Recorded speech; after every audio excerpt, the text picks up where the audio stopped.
Siempre que nos comunicamos, tanto el ser humano como cualquier ser vivo, lo hace con alguna intención. Es decir, el emisor del mensaje que se realiza en cualquier contexto comunicativo emite ese mensaje con una intención. Por eso existen las oraciones según la intención que tenga el hablante, que así se llama en lengua. Esas intenciones se corresponden con modalidades. La primera modalidad sería la enunciativa, que es aquella en la que simplemente nos dedicamos a informar, a contar algo, si bien pueden ser afirmativas o negativas, como por ejemplo este grupo de chicas en la que una le dice a las demás que mañana irán al campo, y este cartel, que sería lenguaje escrito, no se tiene por qué ser lenguaje verbal, en el que se dice que el ascensor no funciona. Es decir, tenemos un ejemplo afirmativo y un ejemplo negativo. En cuanto a la modalidad exclamativa, es aquella en la que expresamos una serie de sentimientos, emociones, tales como la sorpresa, el enfado, alegría, enojo, cualquier tipo de sentimiento. Generalmente solemos utilizar las exclamaciones a la hora de escribirlo y un tono alto a la hora de pronunciarlo, cuando es el lenguaje oral.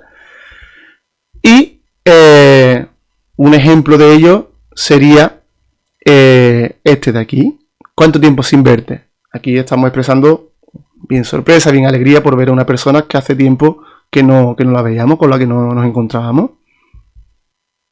Otra de estas modalidades sería la interrogativa, en la que preguntamos o solicitamos alguna información, pedimos alguna información al receptor o a los receptores, y tenemos varios tipos. Pueden ser directas o indirectas, dependiendo si se expresan directamente con una interrogación o no. Es decir, si la escribimos entre signos de interrogación o la formulamos con un tono interrogativo. Puede ser indirecta si lo hacemos de otra manera. Por ejemplo, puedo preguntarle a una persona, ¿por qué no vamos al parque de atracciones?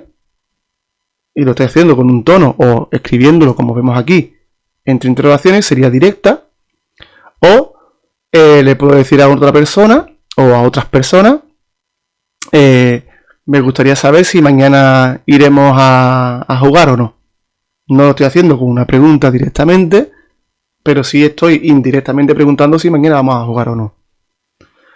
Por otro lado, pueden ser totales o parciales, dependiendo de la respuesta que esperamos. Si la respuesta que esperamos es sí o no directamente, la pregunta, la interrogación es total, pero si la respuesta es cualquier otra, sería una interrogación parcial. Es decir, ¿por qué no vamos al parque de atracciones? Sería parcial. ¿Por qué? Porque nos van a dar como respuesta una explicación. Pues no vamos al parque de atracciones porque está cerrado. Y una pregunta total, una interrogación total, sería, ¿el partido es a las 8? Y te dirán sí o no. Sí, es a las 8. No, es a las 9.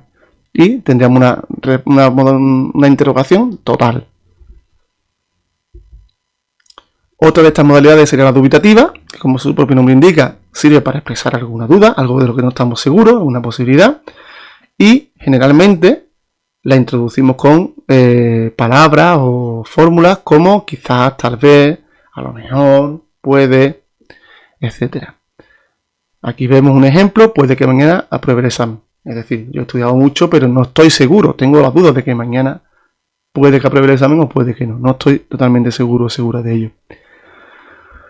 Por otro lado, la modalidad imperativa es la que utilizamos para ordenar algo, para pedir que alguien haga algo, un mandato, un ruego.